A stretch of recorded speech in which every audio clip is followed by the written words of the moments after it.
What's up, guys? I'm Venom Airsoft, and this is my MPX review. Wait, is it the camera on? I see a red blinky light. What blinking red light? Let me check. Oh, hi! Hey, come on, give me the camera. This is why Speedsofters don't do reviews! Alright, is the camera on? I think so. Alright, sweet. But what does the red blinky light mean?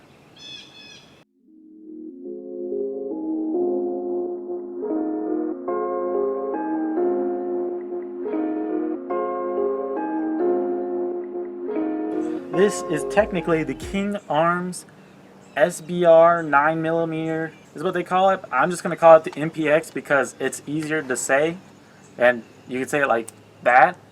So the MPX that King Arms makes retails for about an average price of $169 if I remember. But this is just one of the models you can get. So you can get black, tan, you can get blue, you can get silver, I believe you can get red, straight up black. You can get all types of styles with this. And I have to say, this gun just looks awesome. Now, one thing I will say is, if you run an MP5, it will still use standard MP5 magazines. And it accepts the Elite Force ones, it will accept King Arm ones, it'll accept most magazines. So if you have a preference on magazines and you don't want to buy new magazines, try and use the ones you previously have. If you don't, oh well. Now for the King Arms MPX, it will take a variety of magazines because I have been experimenting. It will take the average MP5 magazine, easy as it goes. There are two magazine releases. There is the lever style one, and then there's the right hand average M4 magazine release.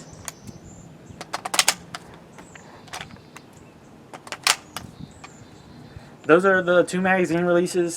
Sorry they don't have one for the lefties for the M4 magazine release. You're just going to have to live with it.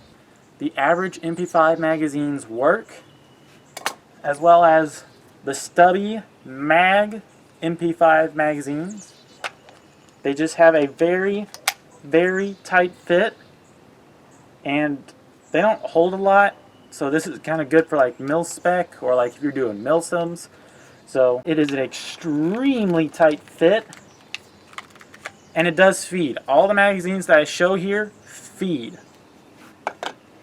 And the G&G MP5 drum mag also fits. At first, when I got it, I was like, this is not fitting. But on the right hand side of the drum mag, there are two screws. You have to tighten those two screws, and it just looks cool. And I believe it holds 1,500 rounds. I could be mistaken, because I don't remember. And it's a turn style, so you'll just turn it and then fire. So this gun is made of a very light polymer.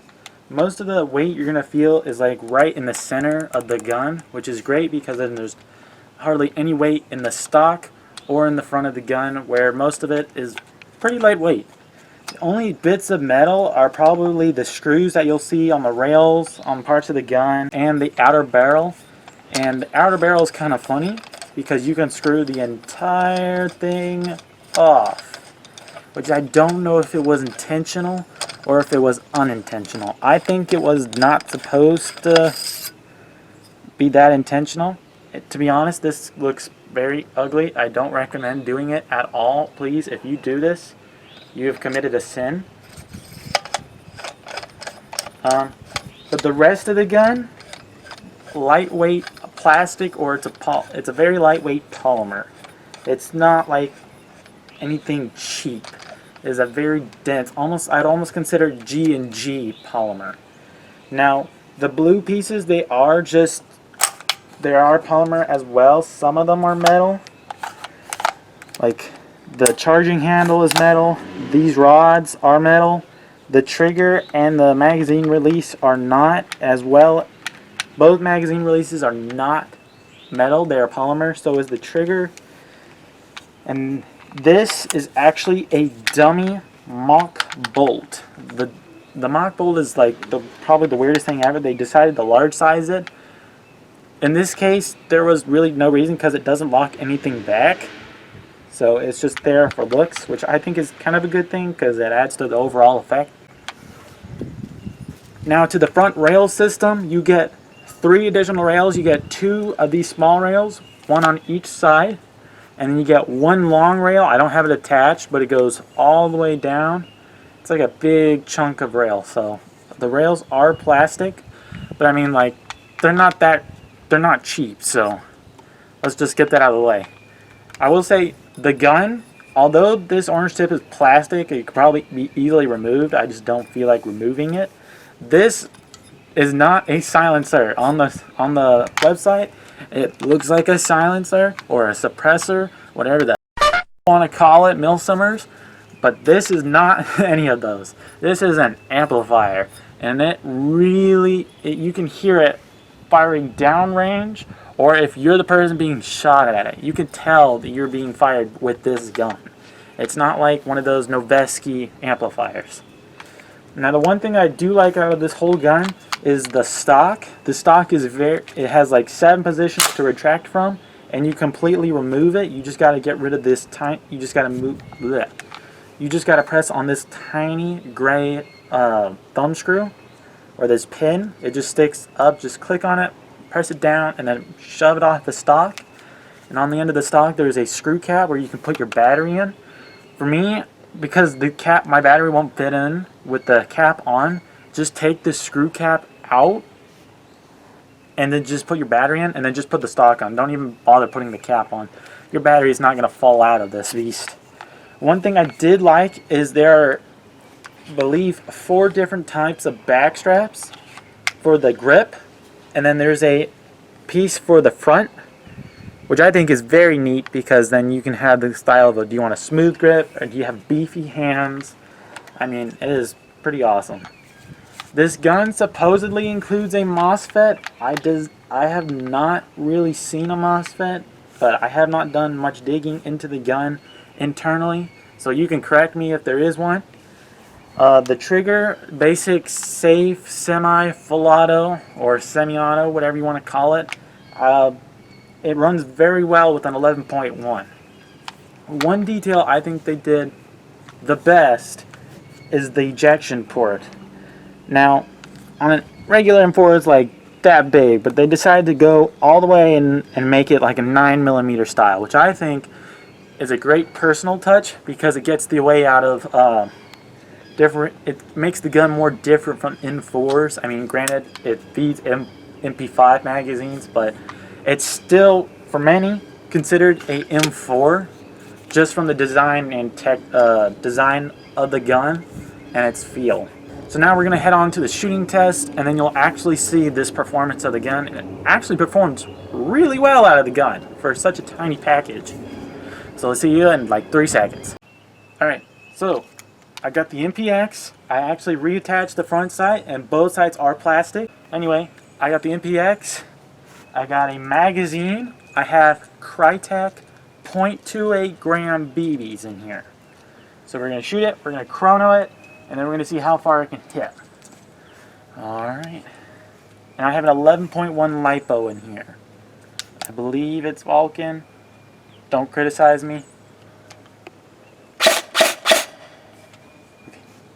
Oh, and just for comparison, this is how loud the amplifier is. It's loud. Make sure it feeds. Feeds.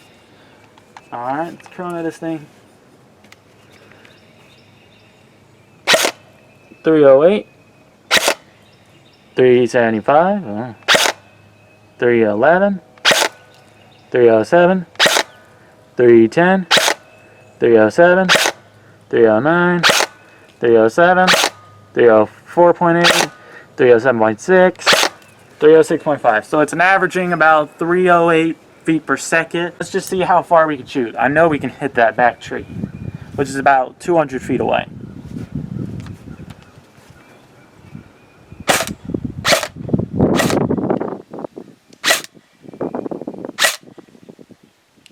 That is hop up unadjusted. Let's put a bit more. Let's see if we can hit the tree farther back there. Too much?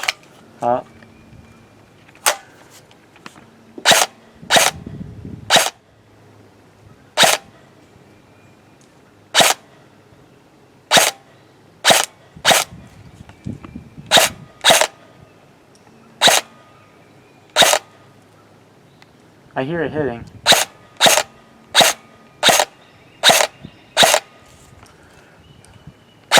Alright, let's do full auto.